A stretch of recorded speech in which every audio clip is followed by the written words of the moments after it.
કોલચીકમ નામની હોમિયોપેથિક મેડિસિનનો ઉપયોગ. હવે કોલચીકમનું નામ પડે એટલે અમુક સ્પેશિયલ એના સ્પેસિફિક સિમ્ટમ્સ છે એ આપણને યાદ રહેવા છે. જેમ કે વાહ, રૂમેટિઝમ કહીએ, આર્થરાઇટિસ કહીએ કે સાંધાના દુખાવો કહીએ, એવો કોઈ બી લક્ષણોમાં શું છે કે આ મેડિસિન આપણને યાદ આવી ગઈ. અને એમાં પણ એના શું મોડાલિટી યાદ આવી ગઈ. મોડાલિટી એટલે કે આ બધા લક્ષણોમાં વધારો ક્યારે થાય તો કે એકદમ ઠંડી ઋતુ હોય, કાં તો ભેજવાળી હોય, વરસાદવાળું વાતાવરણ હોય, કાં તો પછી અતિશય ગરમી હોય. અતિશય ગરમી એટલે આવા બધા જે વાતાવરણમાં દુખાવો વધી જતો હોય તો શું આપણે આ મેડિસિન યાદ કરી શકીએ. બીજું એક એનું ટચ કરવાથી એને ડર લાગે અને બીક લાગે અને દુખાવો વધી જાય છે, રડવા પણ માંડે છે. તો કે આવું કોઈ લક્ષણ દેખાય તો આપણને આર્નિકા બી યાદ આવે છે. આર્નિકામાં બી એવું હોય છે કે ભાઈ પેશન્ટ જયારે કઈ દુખાવો થતો હોય વાના દુખાવામાં એમાં, તો આર્નિકાનો દર્દી બી આમ ગભરાઈ જાય છે, ડરી જાય છે. આમાં પણ એવું હોય છે, પણ આમાં તો દુખાવો વધારે થતો હોય છે. તો આવા લક્ષણોમાં આપણને કોલચીકમ એક તો યાદ આવે.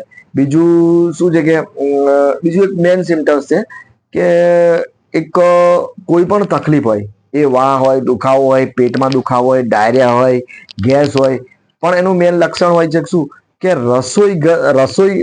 રસોઈ જે જમવાનું બન્યું હોય, રસોઈ બની હોય એના ગંધથી જો દર્દીને ઉબકા કે ઉલટી ચાલુ થતી હોય તો આવા કોઈ પણ લક્ષણોમાં આ લક્ષણ તમને મળી જાય તો કે જે ગંધ છે રસોઈ ઘરની એનાથી ઉબકા ઉલટી ચાલુ થઈ જાય અને તો પછી આ લક્ષણ બહુ પ્રોમિનન્ટ થઈ જાય. અને એમાં પણ જો સ્પેશિયલ માછલી, ઈંડા કે પછી એવા કોઈ માંસ હોય, એવું ચરબી વાળું આઈટમ હોય કે આપણે માંસ, મટન, મચ્છી એની દુર્ગંધ એની ગંધથી જો દર્દીને ઉબકા ઉલટી ચાલુ થતા હોય તો આ તો એક સ્પેસિફિક સિમ્ટમ્સ થઈ ગયું કહેવાય. આમ તો રસોઈ ગંધમાંથી કોઈ બી ઉબકા ઉલટી ચાલુ થાય તો કોઈ બી લક્ષણોમાં વાપરી શકાય આપણે. પણ જો માછલીની હોય ને કે માંસ, મટન હોય ને તો એનાથી જો દર્દીને વધારે તકલીફ થતી હોય, આમ બાજુમાં બનતું હોય તો અમુક વ્યક્તિને એટલું બધું કઈ તકલીફ ના થાય.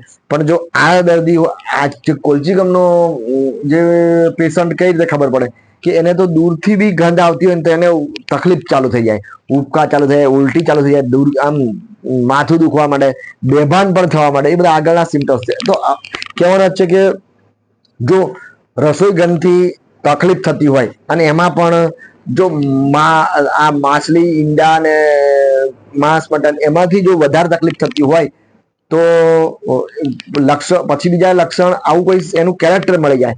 પછી લક્ષણ ગમે તે હોય, એના વાહ હોય, દુખાવો હોય, પેટમાં દુખાવો થતો હોય, ઝાડા થતા હોય, ગેસ થતો હોય તો એવા આ મેડિસિન આપણે એક વખત યાદ આવી શકે છે. પછી ત્રીજું એક સિમ્ટમ્સ છે કે પેટમાં બળતરા થતી હોય અને એ જ વખતે જો આપણે બરફ મૂક્યો અને કેવું ઠંડુ ઠંડુ પેટમાં લાગે એવું સેન્સેશન હોય. દર્દીને એક બાજુ કહે છે કે મને બળતરા થાય છે. આ રેર મળે, આવું પૂછો અને દર્દી કદાચ કે ના કે, પણ જો તમને એવું મળી જાય કે શું એક તો બળતરા થતી હોય અને દર્દી એવું કે બરફ જેવું ઠંડુ લાગે છે, સેન્સેશન થતું હોય તો એ બળતરા અને બરફ જેવું ઠંડુ સેન્સેશન વારા પરથી બી હોય, થોડી વારમાં બળતરા પછી ઠંડુ સેન્સેશન, કાં તો પછી જોડે બી હોય તો તમને એક વખત આ કોલચીકમ યાદ આવી ગઈ.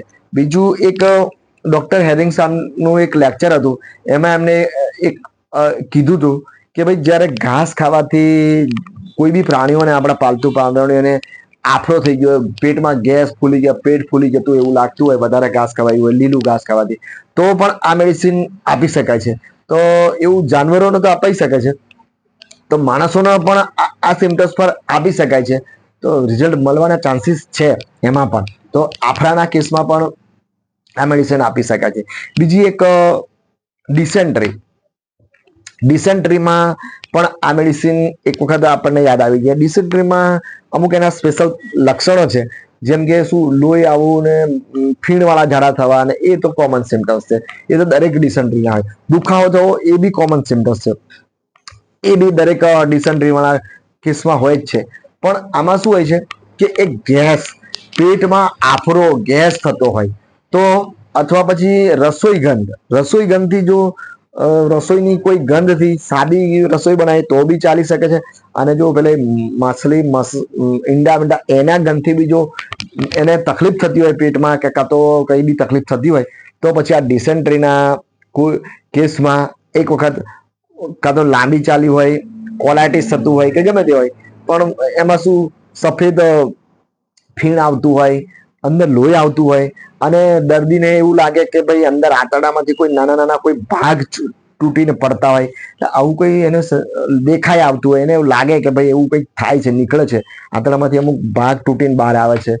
અને જો આ જોડે કોઈ ફૂલી જતું હોય, રસોઈ ગંધથી બી એને તકલીફ થતી હોય, એવું બધા સિમ્ટમ્સ ના મળે પણ અમુક જો સિમ્ટમ્સ મળી જાય, જેમ કે ગેસ ફૂલવા પડવું હોય, ગેસ પેટમાં આફરો લાગતો હોય અને રસોઈ ગંધથી તકલીફ થતી હોય, અથવા દર્દીને એવું લાગે કે ભાઈ અંદરથી કોઈ કોઈ ભાગ આંતરડાના કોઈ બહાર આવતો હોય એવું લાગે, તૂટીને ટુકડા પડતા હોય, આવું કોઈ સિમ્ટમ્સ મળી જાય તો તમે ડિસેન્ટ્રીના કોઈ કેસમાં પણ આ કોલ્ચિકમ વાપરી શકો છો. આમ કોલ્ચિકમના ઘણા લક્ષણો છે, નોર્મલ બીજા લક્ષણો, આ મેઇન લક્ષણો છે. આમાંથી તમે કોઈ એક સારું એવું સિમ્ટમ સેટ થઈ જાય તો આ લક્ષણો તો યાદ રહેવા જ જોઈએ અને આના પરથી બી તમે મેડિસિન આપી શકો છો. સારું.